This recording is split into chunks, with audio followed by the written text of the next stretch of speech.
Most men are totally unaware of the creative power of imagination and invariably bow before the dictates of facts and accept life on the basis of the world without. But when you discover this creative power within yourself, you will boldly assert the supremacy of imagination and put all things in subjection to it.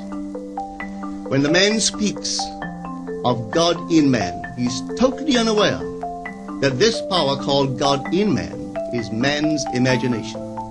This is the creative power in man. There is nothing under heaven that is not plastic as potter's clay to the touch of the shaping spirit of imagination. Once a man said to me, "You know, Neville, I love to listen to you talk about imagination.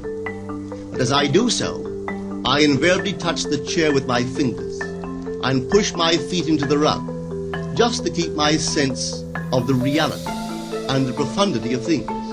Well, undoubtedly he is still touching the chair with his fingers and pushing his feet into the rug.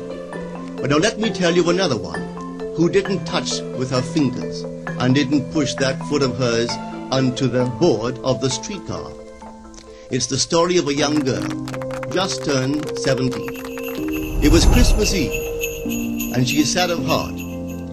For that year, she had lost her father in an accident, and she's returning home to what seemed to be an empty house. She was untrained to do anything, so got herself a job as a waitress. This night is quite late, Christmas Eve. It's raining.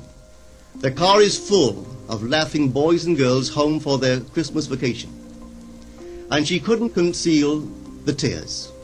Luckily for her, as I said, it was raining. So she stuck her face into the heavens to mingle her tears with the rain.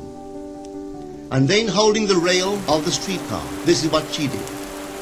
She said, "This is not rain, but this is spray from the ocean.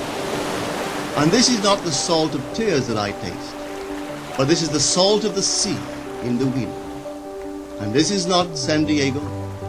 This is a ship. I'm coming into the Bay of Samoa." And there she felt the reality of all that she had imagined. Then came the end of the journey, and all are out.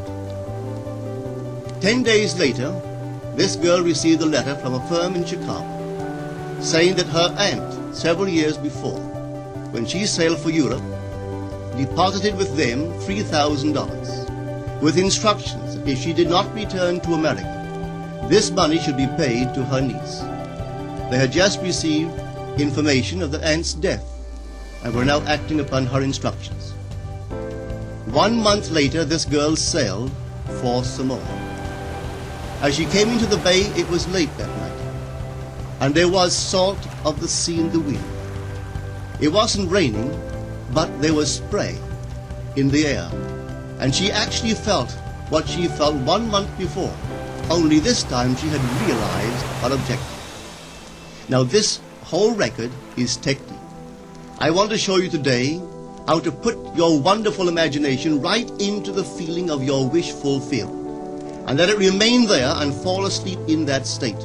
And I promise you from my own experience, you will realize the state in which you sleep if you could actually feel yourself right into the situation of your fulfilled desire and continue therein until you fall asleep.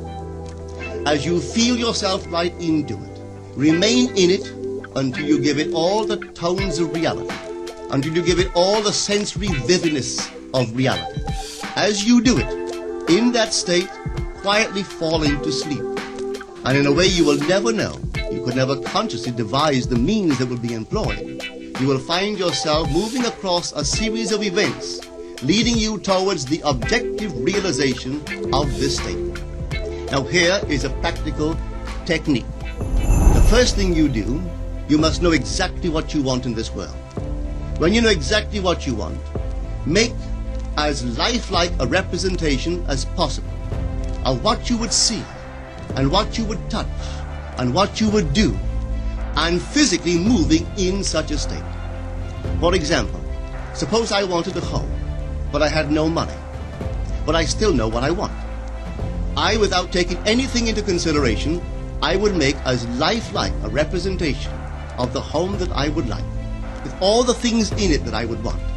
And then, this night, as I would go to bed, I would, in a state, a drowsy, sleepy state, the state that borders upon sleep, I would imagine that I am actually in such a house, that were I to step off the bed, I would step upon the floor of that house. Were I to leave this room, I would enter the room that is adjacent to my imagined room in that house. And while I am touching the furniture and feeling it to be solidly real, and while I am moving from one room to the other in my imaginary house, I would go sound asleep in that state. And I know that in a way I could not consciously devise, I would realize my house. I have seen it work time and time again. If I wanted promotion in my business, I would ask myself what additional responsibilities would be mine were I to be given this great promotion. What would I do? What would I say? What would I see? How would I act? And then in my imagination, I would begin to see and touch and do and act as I would outwardly see and touch and act were I in that position.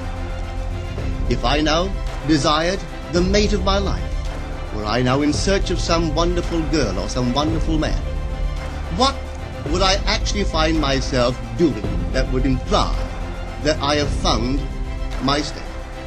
For instance, suppose now I was a lady. One thing I would definitely do, I would wear a wedding ring. I would take my imaginary hands and I would feel the ring that I would imagine to be there. And I would keep on feeling it and feeling it until it seemed to me to be solidly real. I would give it all the sensory vividness I am capable of giving anything. And while I am feeling my imaginary ring, which implies I am married, I would sleep. But when man begins to discover this power within him, he never plays the part that he formerly played. He doesn't turn back and become just the reflective life. From here on in, he is the affective life. The secret of it is to center your imagination in the feeling of the wish fulfilled and remain there. For in our capacity to live in the feeling of the wish fulfilled lies our capacity to live the more abundant life.